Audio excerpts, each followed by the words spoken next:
नमो बुद्धाय। जय रविदास। जय भीम। जय भारत।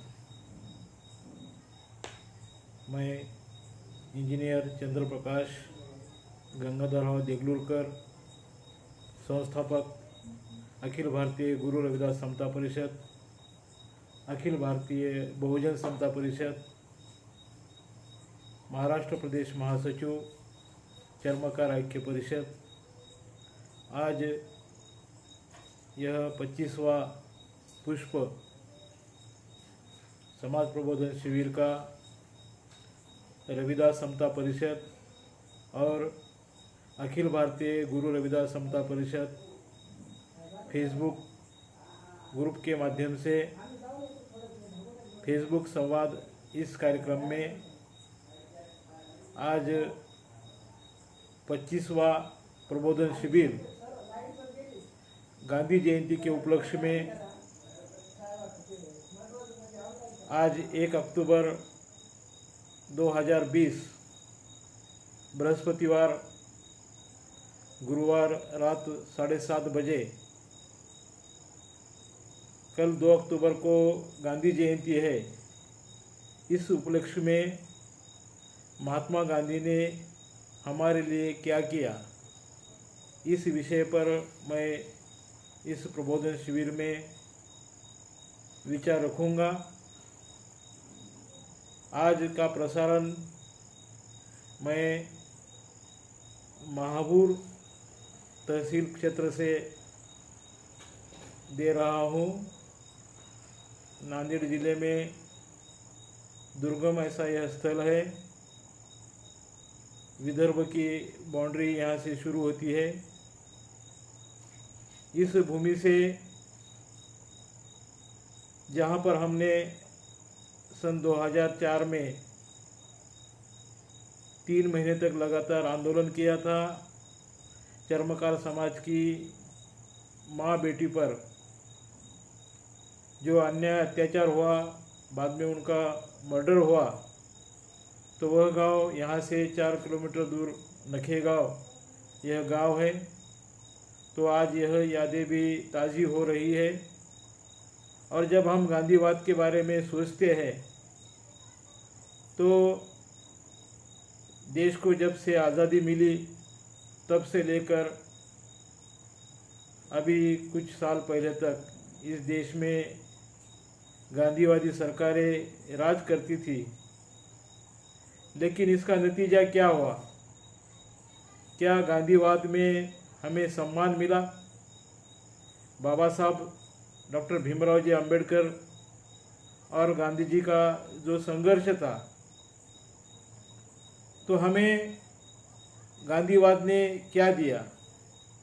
बाबा साहब ने एक किताब लिखी थी, what Gandhi and his Congress done for us. Gandhi और उनके कांग्रेस ने हमारे लिए क्या किया? इस किताब के माध्यम से बाबा साहब ने जो सवाल पूछा और आज की हम जो परिस्थितियां देख रहे हैं, तो आज की इन परिस्थितियों में हमें बड़े दुख के साथ कहना पड़ता कि उत्तर प्रदेश अत्याचार प्रदेश बन गया है, जहाँ पर हमारे बहन बेटी माँ के साथ अन्य अत्याचार होता है। अभी मनीषा वाल्मीकि का रेप हुआ और उसका मर्डर किया गया। हाथरस की यह घटना और उसके बाद बलरामपुर में भी इसी तरह की घटना हुई है, जो हमें शर्म से सर झुकाने के लिए मजबूर करती है। तो गांधी ने जिस आज़ादी के लिए संघर्ष किया था, क्या वह आज़ादी हमें मिली है? देश आज़ाद हुआ, देश के उच्च वर्ग के लोग आज़ाद हुए, लेकिन आज भी दलित, पिछड़े, अति पिछड़े, SC ST OBC माइनॉरिटी पर इस देश में जो अन्य अत्याचार हो रहे हैं। जब अंग्रेज थे तब भी अन्य अत्याचार होते थे। अंग्रेज़ों के पूर्व भी हमारे ऊपर अन्य अत्याचार हो रहे थे।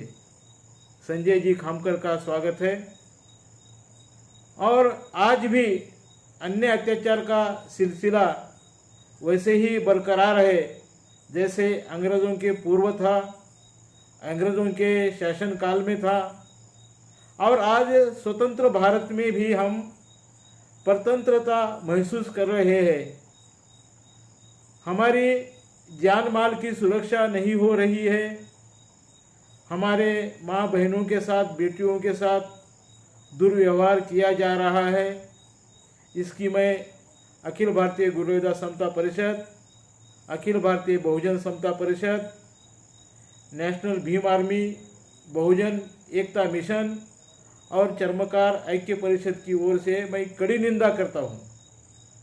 हमारी बहन मनीषा वाल्मीकि पर जो जुल्म जिन शरारती ताकतों ने किया है, उन्हें कड़ी सी कड़ी सज़ा मिलनी चाहिए, फांसी की सज़ा मिलनी चाहिए। लेकिन हम देखते हैं यूपी गवर्नमेंट, जो योगी आदित्यनाथ वहाँ के मुख्यमंत्री हैं, हमें तो ऐसा लगता है कि उत्तर प्रदेश में गुंडा राज चल रहा है। मनीषा वाल्मीकि का जब कल देहांत हुआ तो उसका पार्थिव शरीर, उसके प्रेत को उसके रिश्तेदारों को नहीं दिया गया और रात के 2 बजे पुलिस ने चोरी छुपे उसका अंतिम दाह संस्कार किया। यह बहुत ही निंदनीय बात है। हम इसकी कड़ी से कड़ी शब्द में आलोचना करते हैं, इसकी निंदा करते हैं। तो सबूत मिटाने का यह प्रयास यूपी गवर्नमेंट ने पुलिस के माध्यम से किया है। इसमें पुलिस भी शामिल हुई है इस षड्यंत्र में। जातिवाद को बढ़ावा देने में गवर्नमेंट सहायता कर रही है और उसका साथ पुलिस भी दे रही है। इसलिए हम इस बात पर सोचने को मजबूर हो रहे हैं। न हमें मनुवाद ने सुख दिया, न हमें ब्राह्मणवाद ने चैन दिया, न मार्क्सवाद में हमें सुकून मिला, न गांधीवाद ने हमारा भला किया।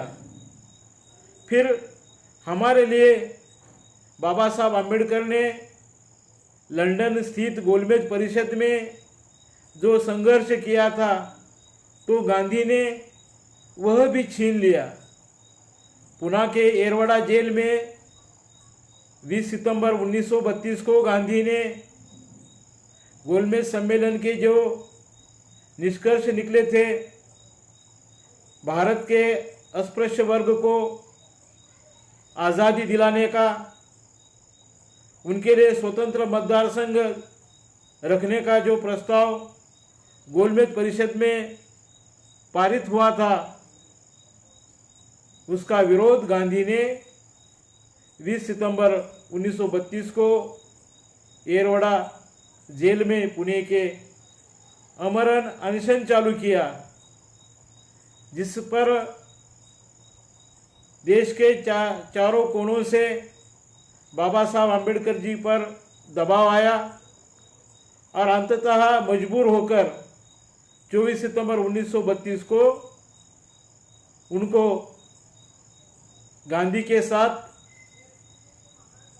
बड़े दुख के भावना के साथ करार करना पड़ा, जिसे गांधी आम्बेडकर करार कहते हैं या जिसे पुणे करार कहते हैं।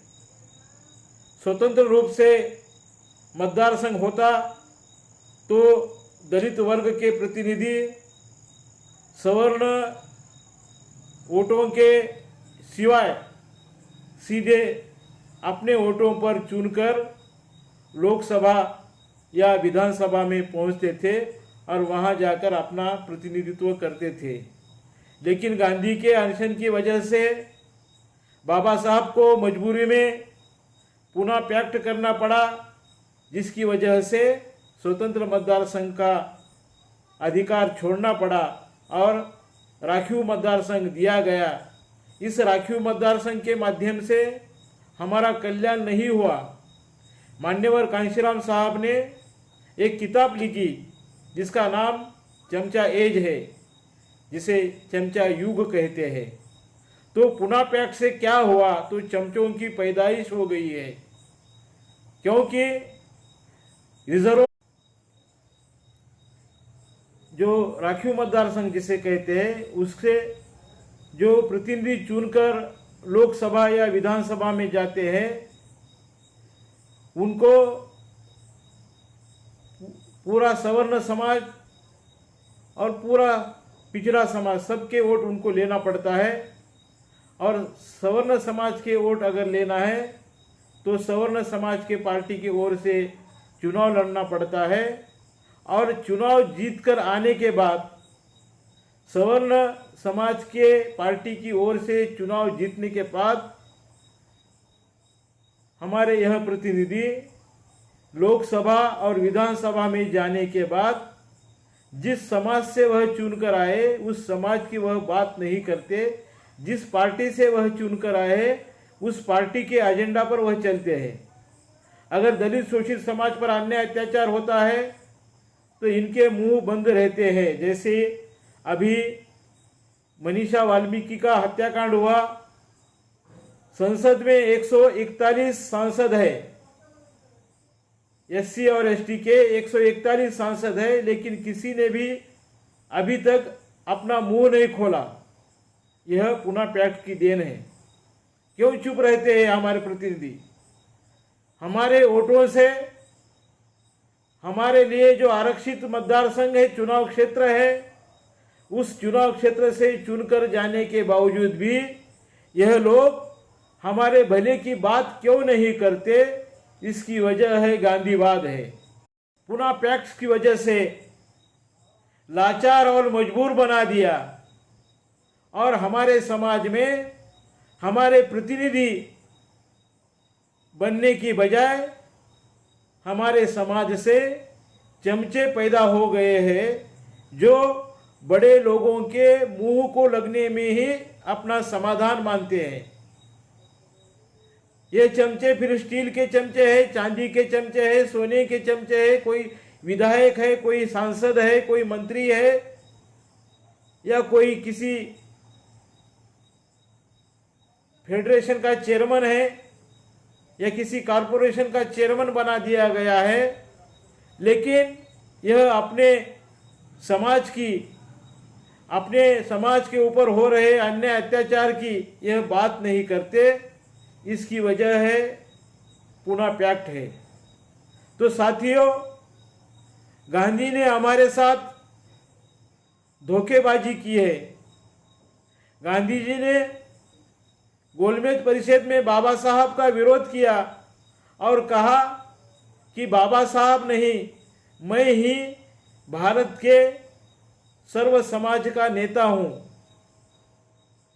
उसमें सवर्ण है और अस्पृश्य समाज भी है।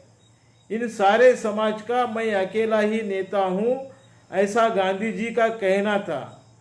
और बाबा साहब ने जब स्वतंत्र मतदार संघ का विचार रखा तब गांधी ने कहा कि इससे हिंदू समाज में फूट पड़ेगी।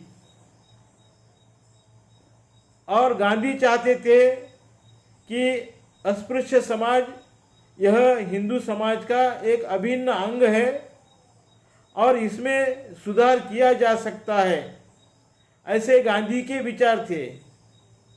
लेकिन हम देखते हैं देश को आज़ादी मिलकर 70 वर्ष बीत चुके हैं, अभी तक सवर्ण समाज ने अस्पृश्य समाज को गांधी की विचारधारा से नहीं समझ लिया। यह गांधी का दीवानापन था।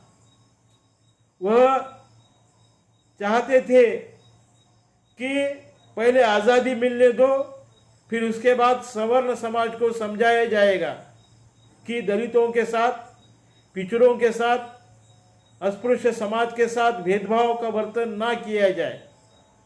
इसलिए गांधी ने मंदिर प्रवेश का सत्याग्रह चलाया, स्नेह भोजन के कार्यक्रम लिए और अंतर्जातीय विवाह भी करवाए, लेकिन फिर भी समाज में समता का संदेश गांधी की वजह से नहीं जा सका। एक तो सवर्ण समाज भी गांधी का दुश्मन बन गया। जब पुनः पैक्ट हुआ तो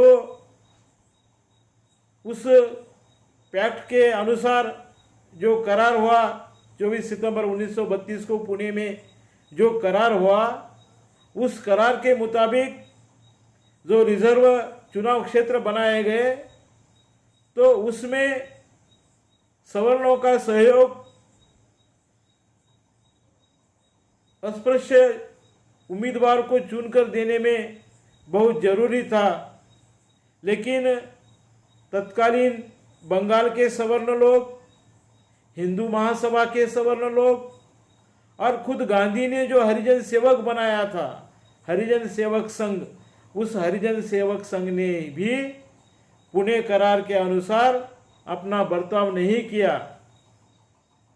जो दलित समाज की पार्टियां थी, दलित समाज के राजनीतिक पार्टियों के जो अध्यक्ष थे, उनके द्वारा जो उम्मीदवार खड़े किए जाते थे उनको वोट ना देकर जो सवर्ण समाज की पार्टियां हैं, जैसे कि कांग्रेस है या अन्य सवर्ण समाज की पार्टियां हैं, उनको ही वोट देकर उनको ही जिताने का काम सवर्ण समाज के जातिवादी मानसिकता ने किया है। यह सच है कि गांधी ने तो चाहा था कि अस्पृश्यता यह हिंदू धर्म के ऊपर लगा हुआ एक दाग है, यह कलंक है, इसे मैं धीरे धीरे से मैं मिटा दूंगा। और बाबा साहब इस संबंध में जो तीखी बातें करती थी वह गांधी को पसंद नहीं आती थी। गांधी शांत रहने का बाबा साहब को सलाह देते थे और धीरे धीरे यह दाग धुल जाएगा, ऐसे गांधी की धारणा थी। लेकिन यह नहीं हो सका। लोगों ने न गांधी को स्वीकारा न गांधीवाद को स्वीकारा। अंत में 30 जनवरी 1948 को गांधी को ही नथुराम गोडसे जैसे लोगों ने गांधी को ही गोली मारकर समाप्त कर दिया। तो यह इस देश की वास्तविकता है। इस देश में जाति व्यवस्था हजारों वर्षों से है और यह मानसिकता आज भी काम कर रही है। इसलिए हमें सोचने पर मजबूर होना पड़ रहा है। हमारा भला न मनुवाद से हो सकता है, न ब्राह्मणवाद से हो सकता है, न मार्क्सवाद से हो सकता है, न गांधीवाद से हो सकता है। हमारा भला बाबा साहब अम्बेडकर की विचारधारा की ओर जाने से ही हो सकता है, जो परिवर्तनवादी विचारधारा है। गांधी की विचारधारा सुधारणावादी विचारधारा है। गांधी सुधार लाना चाहते थे और बाबा साहब परिवर्तन लाना चाहते थे। एक बीए पास हुआ वाल्मीकि समाज का या भंगी समाज का नवयुवक बीए पास होने के खुशी में जब गांधी के पास गया तो गांधी ने उसे कहा, तुम अब तक सर पर मैला धोते थे, तो अब इसमें तुम पढ़े लिखे हो गए हो, तो अब तुम इसमें सुधार करो। तो ऐसा सुधार गांधी चाहते थे। बाबा साहब कहते थे कि ऐसे गंदे काम छोड़ दो जिसमें हमारा अपमान होता है। ऐसे पूरे जानवरों को खींचने का, उसकी खाल निकालने का, उससे जूते बनाने का, यह सारे गंदे काम छोड़ देने के लिए बाबा साहब ने एक स्वाभिमान का संदेश दिया जिसमें परिवर्तन है। और पढ़ो लिखो, संघर्ष करो, एक बनो, संगठित रहो, यह बाबा साहब का संदेश था। लेकिन गांधी ने भंगी का लड़का अगर पढ़ता लिखता है, बीए पास होता है, तो उसे गांधी कहते हैं कि तुम और अच्छी तरह से सर पर मैला ढोते हो, तो इसमें और जरा सुधार करो और यही काम तुम जरा अच्छी तरह से करो। यह गांधीवादी मानसिकता है जो हमें परिवर्तन की ओर नहीं जाने देती है। तो इस गांधीवादी मानसिकता को हमें समझ लेना है। सतीश भालके का स्वागत है। तो इस गांधीवादी मानसिकता में हमारा भला नहीं हो सकता है। रवि कुमार पाचकोरे का स्वागत है और प्रकाश कांबड़ेकर का भी स्वागत है इस प्रबोधन शिविर में। तो गांधी की जो सोच थी वह संकीर्णतावादी थी और बाबा साहब भीमराव डॉक्टर अंबेडकर की जो सोच थी वह परिवर्तनवादी सोच थी। वह हमें गंदे कामों से पूरी तरह से आज़ादी देना चाहते थे। हमारे पहराव में वह बदल चाहते थे। गांधी ने नंगा रहकर हमें नंगा रहने का आदर्श दिया है, जो बाबा साहब ने सूट बूट टाई कोट में रहकर हमें एक अच्छा इंसान बनने का अवसर दिया है। इसलिए हम गांधीवाद की बजाय अंबेडकरवाद को चुनते हैं। बाबू जगजीवन राम जो बिहार से चर्मकार समाज के नेता थे, कांग्रेस में कई वर्षों तक वह रहे, मंत्री पद पर भी 35 साल तक वह बने रहे और बड़े जी जान से कांग्रेस की सेवा करते थे गांधी के साथ में। जब बाबूजी ने अच्छे वस्त्र पहनकर नेहरू की तरह सफ़ेद कुर्ता, नेहरू शर्ट और पायजामा सफ़ेद पहनकर बाबू जगजीवन राम जब गांधी जी के सामने गए तो गांधी को बहुत ही गुस्सा आया और गुस्से में गांधी जी ने बाबूजी से कहा कि आपको यह सफ़ेद वस्त्र शोभा नहीं देते। आप एक दलित समाज के नेता हैं, तो दलित समाज जिस तरह से कपड़े पहनता है, आपको दलित समाज के नेता की पहचान बनाए रखने के लिए आपको उसी कपड़ों में रहना चाहिए। नेहरू की तरह आपको कपड़े पहनना शोभा नहीं देता। यह गांधी के विचार है, जो दलितों को एक हद तक ऊंचा उठाना चाहते थे। उसके बाद वह सवर्ण समाज के बराबर न आए, इसकी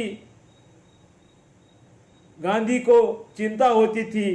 तो इसलिए यह जो विचार है, यह सनातन संस्कृति का संकीर्णवादी जो मनुवादी विचार है, जो दलितों का उत्थान नहीं चाहते, इस तरह की विचारधारा यह गांधी की विचारधारा थी।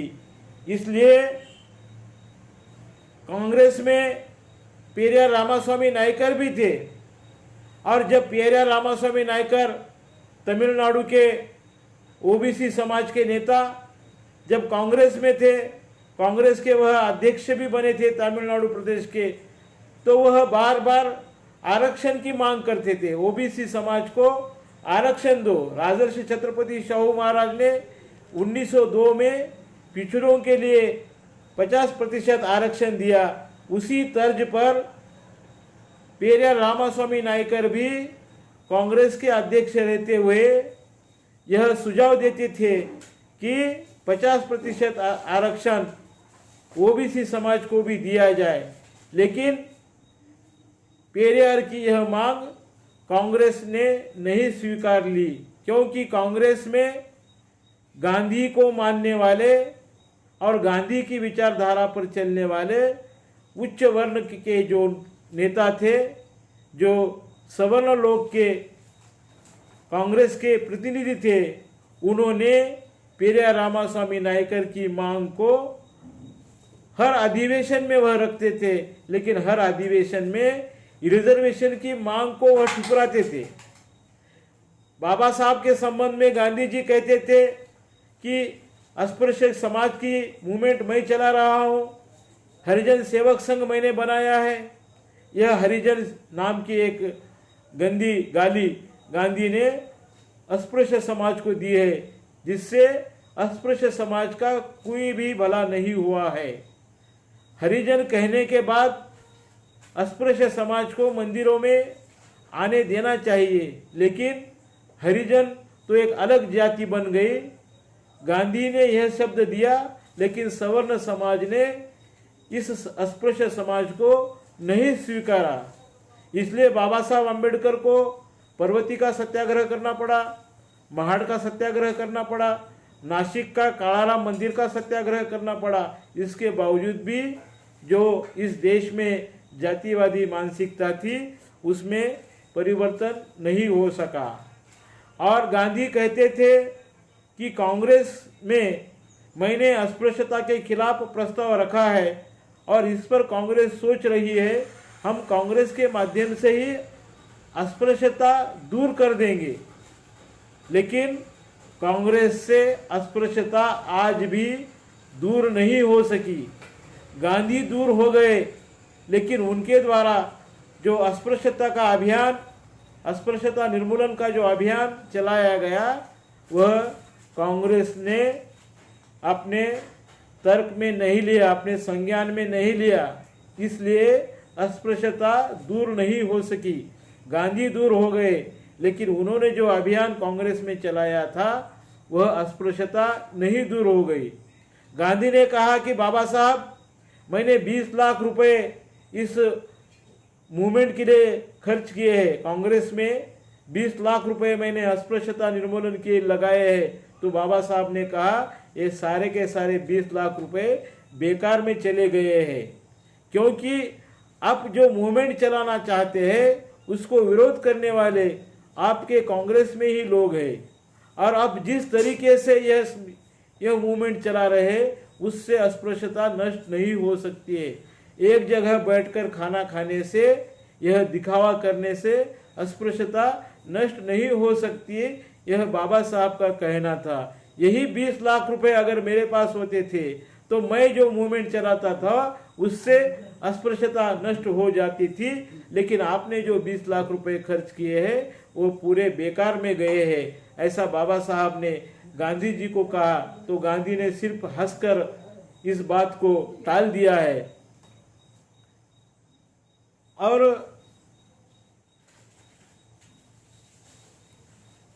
पेरियार रामास्वामी नायकर भी इसी बात को लेकर भीमराव जी वाघमारे, अनीता देगलूरकर, इनका स्वागत है इस शिविर में। पेरियार रामास्वामी नायकर भी अस्पृश्यता दूर करने के लिए आंदोलन चलाते थे। वायकोम का संघर्ष हुआ जिसमें गांधी भी शामिल हुए।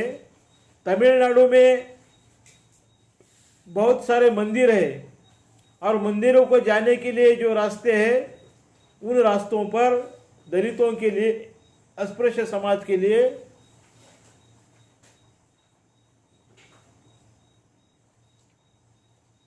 चलने पर पाबंदी थी। तो पेरियार रामास्वामी नायकर में इस कुप्रथा के खिलाफ आंदोलन किया, जिसे वायकोम आंदोलन कहते हैं। उस आंदोलन में गांधी भी शामिल हुए थे, लेकिन अस्पृश्यता दूर नहीं हो सकी। तमिलनाडु की जो जाति प्रथा थी वह दूर नहीं हो सकी।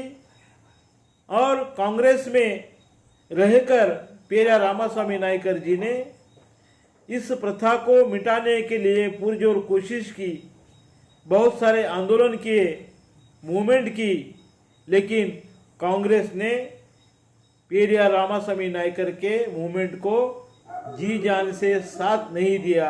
इसलिए अंत में पेरियार रामास्वामी नायकर ने कांग्रेस को छोड़ दिया और स्वाभिमान आंदोलन चलाया। स्वाभिमान आंदोलन के माध्यम से जस्टिस पार्टी बनाई और उसके बाद द्रविड़ मुन्नेत्र कड़गम। और आज तमिलनाडु में जो शासन व्यवस्था है वह पेरियार रामास्वामी नायकर के विचारों के ऊपर है। चाहे उन पार्टियों में फूट पड़ी हो, अनेक पार्टियां बनी हो, लेकिन आरक्षण का जो समर्थन पेरियार रामास्वामी नायकर जी ने किया था वह आज तक पूरे देश में उन 50.5% से आगे आरक्षण नहीं दे सकते। लेकिन तमिलनाडु ऐसा एकमेव राज्य है कि जहां पर आरक्षण की मर्यादा 65% से ऊपर है, 65% से ऊपर है। यह पेरियार रामास्वामी नायकर के आंदोलन का यश है। यही आंदोलन पेरियार जी पूरे देश में चाहते थे। कांग्रेस के माध्यम से वह गांधी को बता रहे थे कि इस तरह से कांग्रेस के जो सवर्ण समाज के नेता है उनकी मानसिकता में बदल लाकर जो तमिलनाडु में फार्मूला लगा दिया है 50% वहां पर आरक्षण पेरियार रामास्वामी नायकर की वजह से तत्कालीन मद्रास गवर्नमेंट में दिया गया था। यही बात अगर गांधी पूरे देश में अगर दोहराते थे तो देश में भी यह फार्मूला लागू हो जाता था। लेकिन गांधी ने न पेरियार की सुनी न बाबा साहब की सुनी। गांधी तो अपने मन की ही बात सुनते थे और उनके जो दिल में आया वह उस तरह से आंदोलन करते थे। कभी अहिंसा का आंदोलन करते थे, कभी हिंसा को बढ़ावा देते थे, कभी जो स्वतंत्र सेनानी हैं उनको बढ़ावा देते थे, कभी उनसे मुंह मोड़ लेते थे। इस तरह से गांधी का अकेला चलो ऐसा आंदोलन था। इसलिए यह कांग्रेस का आंदोलन इस देश में कामयाब नहीं हो सका। 7 जुलाई 1946 के हरिजन इस पेपर में गांधी जी ने अस्पृश्य समाज को हरिजन नाम दिया और उनका संगठन बनाया हरिजन सेवक संघ, और उस संगठन का एक मुखपत्र एक न्यूज़पेपर गांधी जी चलाते थे। 7 जुलाई 1946 के इस मुखपत्र में गांधी ने लिखा है कि मेरा बस चले तो अपने प्रभाव में आने वाले सभी सवर्ण समाज के लड़कियों को चरित्रवान हरिजन युवकों को पति के रूप में चुनने की मैं सलाह देता हूँ। यह ऐसा लिखा है गांधी जी ने 7 जुलाई 1946 के हरिजन पेपर में। गांधी जी ने ऐसे लिखा है कि मेरे प्रभाव में आने वाले सवर्ण समाज के सभी युवतियों को लड़कियों को मैं सलाह देना चाहता हूं कि वह हरिजन समाज के प्रतिभावान युवकों के साथ अपनी शादी बनाएं। लेकिन यह विचार सक्सेस में नहीं आ सका, क्योंकि जो मानसिकता है हजारों वर्षों से वेदों के काल से इस देश में जो मनुवाद है और मनुस्मृति के माध्यम से जो भेदभाव के विषमता के बीज बोए गए, गांधी जी ने वह नहीं उखाड़े। इस विषमता रूपी पेड़ के ऊपर उसकी टहनियाँ छाटने की बजाय उसके नीचे अगर हमला करते थे गांधी तो यह पूरा पेड़ कट जाता था। लेकिन गांधी ने पेड़ को कटने नहीं दिया। गांधी ने कहा कि हिंदुत्व बरकरार रहने दो, और इसमें जो जातिवाद की टहनियाँ बढ़ रही है सिर्फ तुम उसे छाटने का काम करो। डिम्पल साड़े देवलूरकर का स्वागत है। तो जातिवाद के पेड़ को उसके नीचे से तले से छाट देने का काम बाबा साहब का था। लेकिन गांधी इस पेड़ को कटने नहीं देना चाहते थे। वह अपना धर्म, अपनी पुरातन संस्कृति, सनातन संस्कृति, वेद और मनुस्मृति, इनको गांधी बरकरार रखना चाहते थे। इनको बरकरार रखते हुए वह भेदभाव का निर्मूलन करना चाहते थे। लेकिन बाबा साहब का कहना था कि इसकी जड़ों पर तुम हमला करो। जब तक जड़ों से इस पेड़ को, इस विषैले पेड़ को जब तक जड़ से नहीं काटा जाता तब तक इस देश से जातिवाद नहीं मिट सकता। यह बाबा साहब का कहना था। लेकिन गांधी जी ने इसका विरोध किया है। इसलिए गांधीवाद ने हमें क्या दिया? तो गांधीवाद ने हमें मजबूर बना दिया है, लाचार बना दिया है, गुलाम बना दिया है। इस मनुवादी व्यवस्था का, इस सनातनी व्यवस्था का गांधी ने हमें मजबूर कर दिया है। शुरू में तो गांधी जी अंतर्जातीय विवाह के खिलाफ भी थे, और बाद में जब बाबा साहब का आंदोलन बढ़ने लगा तो गांधी ने फिर इसका समर्थन चालू किया और उनके आश्रम में 1-2 अंतर्जातीय शादियां भी उन्होंने लगा दी है। तो इसलिए बाबा साहब ने यह जो किताब लिखी है what Gandhi and his Congress done for us. Gandhi और उनके कांग्रेस ने हमारे लिए क्या किया।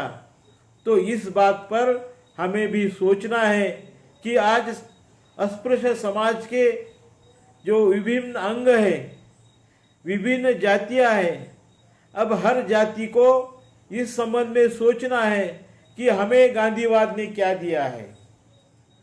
तो चर्मकार समाज के संबंध में भी मैं यही विचार रखना चाहता हूँ कि हमें गांधी ने क्या दिया है, क्योंकि देश की आबादी से सबसे बड़ा जो चर्मकार समाज इस देश में है, तो इस समाज को क्या मिला है, गांधीवाद से हमारा क्या भला हुआ है। बाबू जगजीवन राम ने अपने 35 साल कांग्रेस में बिताए, मंत्री पद के तौर पर बिताए, लेकिन एक समय ऐसा भी आया था कि बाबू जगजीवन राम प्रधानमंत्री बन सकते थे, लेकिन वही संकीर्णवादी मानसिकता जिस वजह से Babu Jagjivan Ram deputy prime minister तक गए, लेकिन उन्हें प्राइम मिनिस्टर नहीं बनाया गया।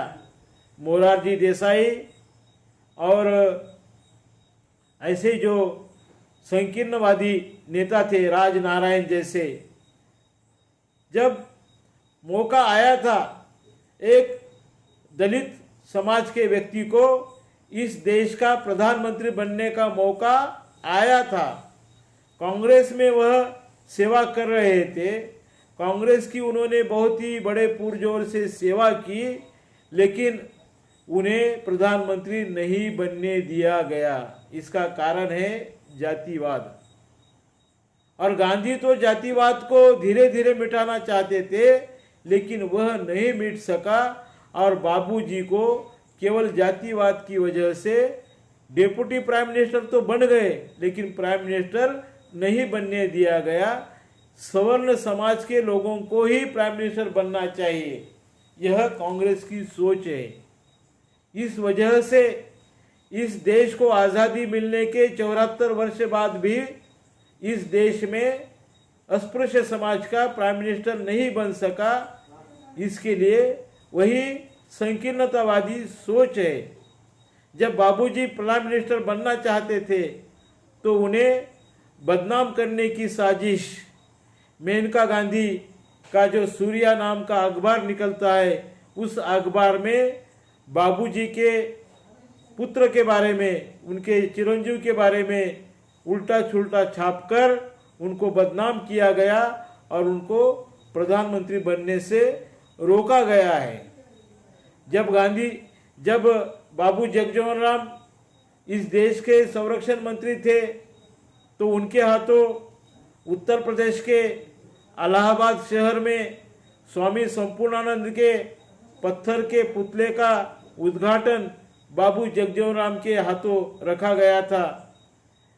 और जैसे ही बाबूजी ने उस पत्थर के पुतले को पुष्पमाला पहनाई तो नीचे से आवाज आई, जग्गू चमार हाय हाय, बूट पॉलिश करे कौन करेगा, वापिस आ जाओ। और बाबूजी वहां से जाने के बाद यह अपमान सहन करने पर बाबूजी ने इसका विरोध नहीं किया। विरोध क्यों नहीं किया? क्योंकि गांधीवाद ने उन्हें लाचार और मजबूर बना दिया था। गुलामी की विचारधारा गांधीवाद से उनके शरीर में भीन चुकी थी, इसलिए उन्होंने विरोध नहीं किया। आज के राष्ट्रपति रामनाथ कोविंद, इनको भी जगन्नाथपुरी के मंदिर में नहीं जाने दिया गया, एक दलित कहकर उनका अपमान किया गया, लेकिन आज के राष्ट्रपति ने इसका विरोध नहीं किया और तत्कालीन संरक्षण मंत्री बाबू जगजीवन राम ने भी इसका विरोध नहीं किया, क्योंकि यह जिस सवर्ण समाज के पार्टियों का प्रतिनिधित्व करते थे, उस पार्टी की विचारधारा की वजह से यह अपनी आवाज को नहीं उठा सकते थे। इनमें स्वाभिमान का अभाव था। पार्टी ने इनको बड़े बड़े पद तो दिए, लेकिन एक दायरे में रहकर अस्पृश्यता के खिलाफ संघर्ष ना करे, इस देश की जो सनातन व्यवस्था है, जो मनीवादी सोच है, उसका विरोध ना करने के शर्त के ऊपर इनको यह सारे पद दिए जाते हैं, जिसका विरोध न बाबू जगजीवन राम ने किया, न आज के राष्ट्रपति ने किया। यही सोच बाबा साहब आम्बेडकर बदलना चाहते थे। हमें स्वाभिमानी बनना चाहिए। हमारे अंदर जो गुलामी है, उस गुलामी का परिचय होने के बाद उस गुलामी के खिलाफ संघर्ष करो, यह बाबा साहब डॉक्टर भीमराव अंबेडकर जी का कहना था। लेकिन गांधी जी इससे समझौता करने को चाहते थे। तुम गुलामी से समझौता करो, आवाज ना उठाओ और संघर्ष ना करो, धीरे धीरे मन में बदलाव आ सकता है। मन की बात तो सभी लोग करते हैं, लेकिन मन में परिवर्तन क्यों नहीं आ रहा है? इस देश में बदलाव क्यों नहीं हो रहा है? आज भी अस्पृश्य समाज पर ज्यादतियाँ, जुल्म और ज्यादतियाँ क्यों बढ़ती जा रही है? और इसके संबंध में जो शासन व्यवस्था को जो कार्रवाई करनी चाहिए, वह कार्रवाई क्यों नहीं की जा रही है?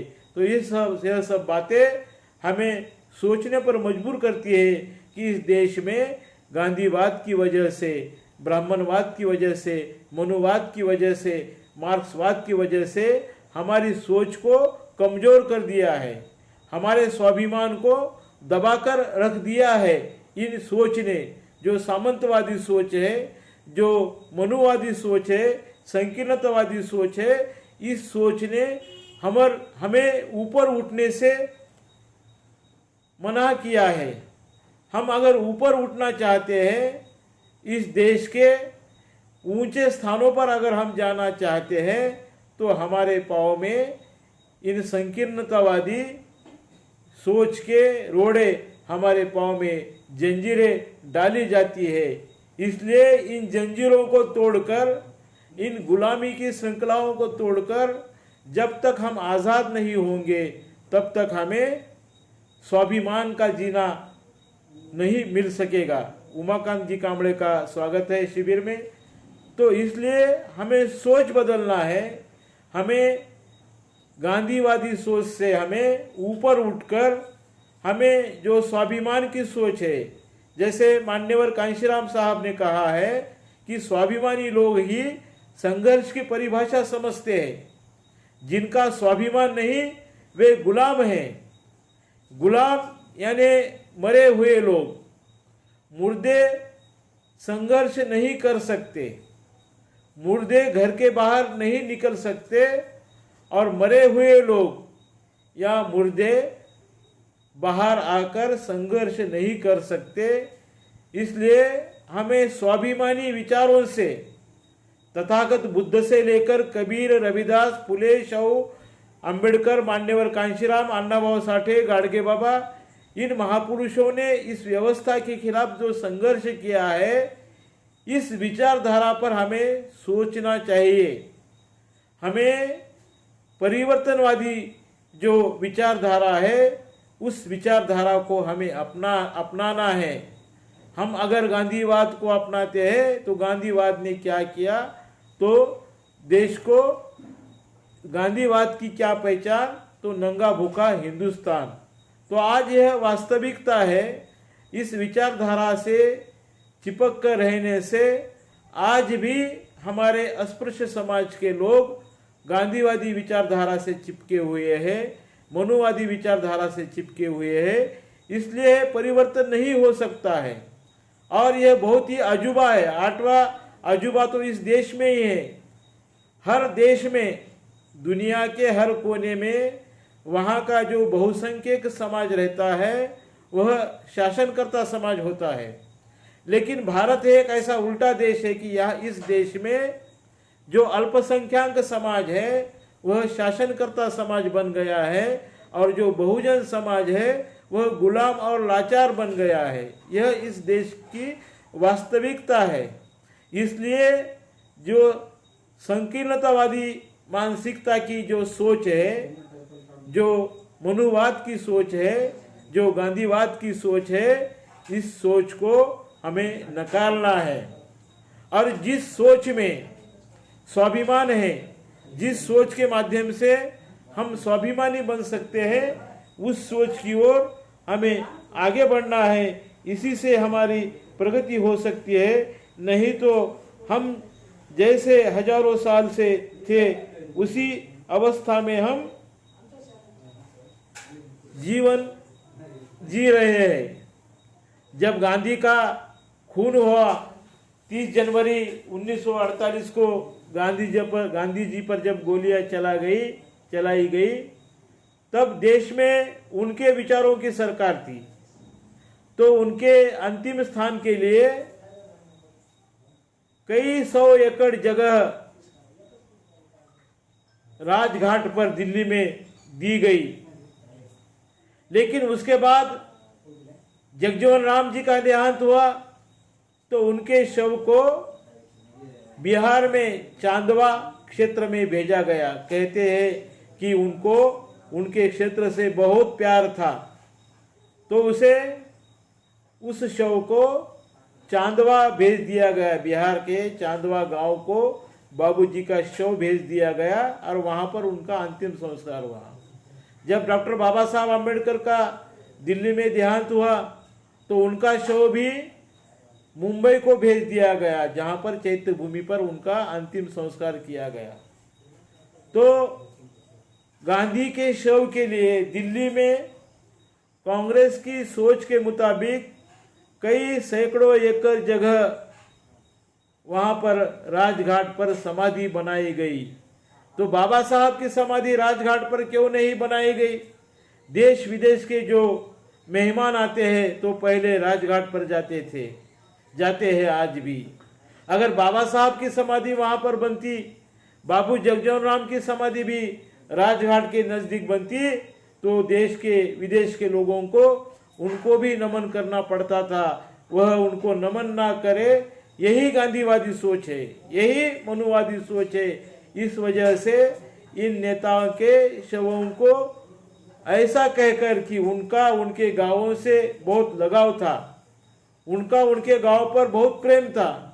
अब गांधी जी पैदा हुए गुजरात में, राजकोट में उनका बहुत बड़ा घराना था, बहुत अमीर घराने में गांधी जी पैदा हुए थे। व्यापारी क्षेत्र में उनकी परिवार की बहुत ही प्रगति थी। तो गांधी को अपने राजकोट से प्यार नहीं था क्या? अपने वतन से, अपने जन्मभूमि से गांधी को प्यार नहीं था क्या? लेकिन ऐसा बताया गया दलितों के बारे में कि उनका उनके जन्मभूमि से बहुत प्यार है। ऐसा कहकर उनके शवों को उनके गांवों को भेज दिया गया। यशवंतराव चौहान का भी दिल्ली में ही देहांत हो गया, तो उनका भी शव कराड़ को भेज दिया गया, महाराष्ट्र के कराड़ को उनका शव भेज दिया गया। तो यही गांधीवादी सोच है। तो इस सोच से हमें दूर रहना चाहिए।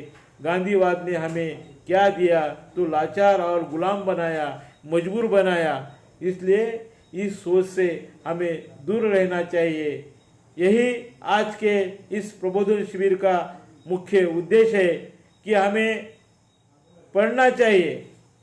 गांधीवाद क्या है, हमें पढ़ना चाहिए। गांधी को भी हमें पढ़ना चाहिए। उनका भी योगदान है इस देश के आज़ादी में। देश को आज़ाद करने में उन्होंने योगदान दिया, मगर देश में जो लोग रहते हैं उनके आज़ादी के बारे में उन्होंने नहीं समझा। इसलिए बाबा साहब कहते थे कि हम गुलामी के गुलाम हैं, हम गुलामों के गुलाम हैं। हम दोहरी मानसिकता में जी रहे हैं भारत में। एक तो अंग्रेजों की गुलामी और दूसरी सवर्ण समाज की गुलामी। यह दोहरी गुलामी, इस दोहरी गुलामी में हम जी रहे हैं।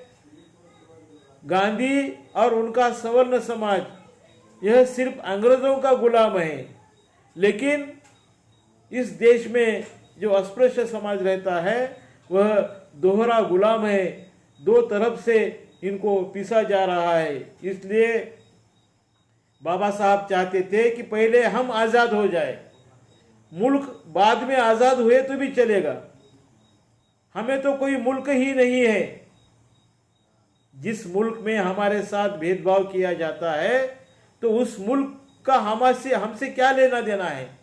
क्योंकि हमें हमारे घर में ही अगर भेदभाव किया जाता है तो हमारा कोई मुल्क नहीं है।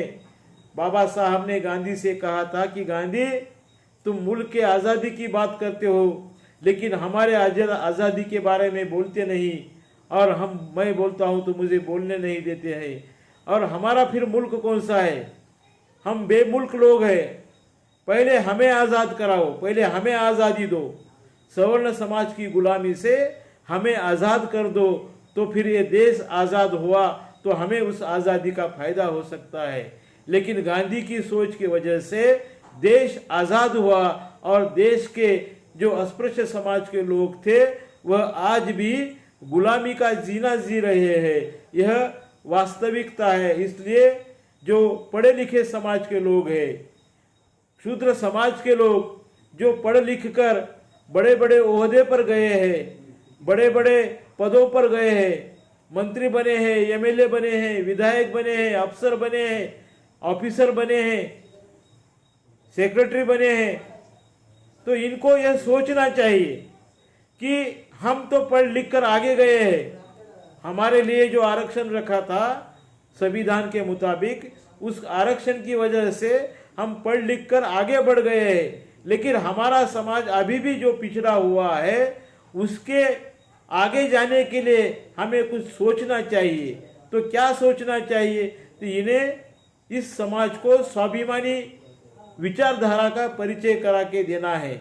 इसलिए हमें स्वाभिमानी बनना है। हमारे महापुरुषों ने, फुले शाह अम्बेडकर ने जो 108 वर्षों का संघर्ष किया हमारे लिए, तो उस संघर्ष को हमें आगे बढ़ाना है। इसलिए फुले शाह अम्बेडकर को तो हमें पढ़ना ही है, लेकिन गांधी भी हमें पढ़ना है कि किस तरह से एक षड्यंत्र के तहत, एक साजिश के तहत हमें बार बार गांधीवादी विचार ने इस देश में गुलाम बने रहने के लिए मजबूर किया है। इसलिए जब तक हम गांधी नहीं पढ़ेंगे तो गांधी की जो साजिशें हैं वो हमारे ध्यान में नहीं आ सकती। इसलिए हमें गांधी भी पढ़ना है और अंबेडकर भी पढ़ना है, फुले भी पढ़ना है, शाहू महाराज भी पढ़ना है। तो ये जो स्वाभिमान की विचारधारा है उस विचारधारा को बरकरार रखना, यही इस प्रबोधन शिविर का हमारा मुख्य उद्देश्य है। इस उद्देश्य से ग्रामीण क्षेत्र में रहते हुए भी आज का यह 25वां प्रबोधन शिविर यहाँ पर संपन्न होने जा रहा है। तो अगला जो प्रबोधन शिविर है वह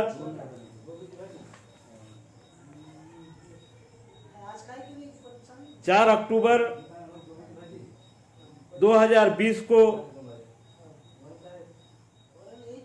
रविवार को संडे के दिन दोपहर 12:30 बजे, 4 अक्टूबर को 26वां प्रबोधन शिविर होने वाला है। उसमें आज की जो ताज़ा घटनाएं हैं उस संबंध में उत्तर प्रदेश की अत्याचार प्रदेश, इस विषय पर मैं आने वाले रविवार को 4 अक्टूबर 2020 को दोपहर 12:30 बजे रविदास समता परिषद और अखिल भारतीय गुरु रविदास समता परिषद, इन ग्रुप के माध्यम से आपके मिलूँगा। अभिषेक साड़े का स्वागत है। तो उसके बाद 8 अक्टूबर को कांशीराम जी का जीवन संघर्ष, इस पर मैं प्रबोधन शिविर लूँगा। 9 अक्टूबर को मान्यवर कांशीराम साहब का स्मृति दिन है। इस उपलक्ष्य में 8 अक्टूबर को कांशीराम जी का जीवन संघर्ष है, इस पर शिविर होगा।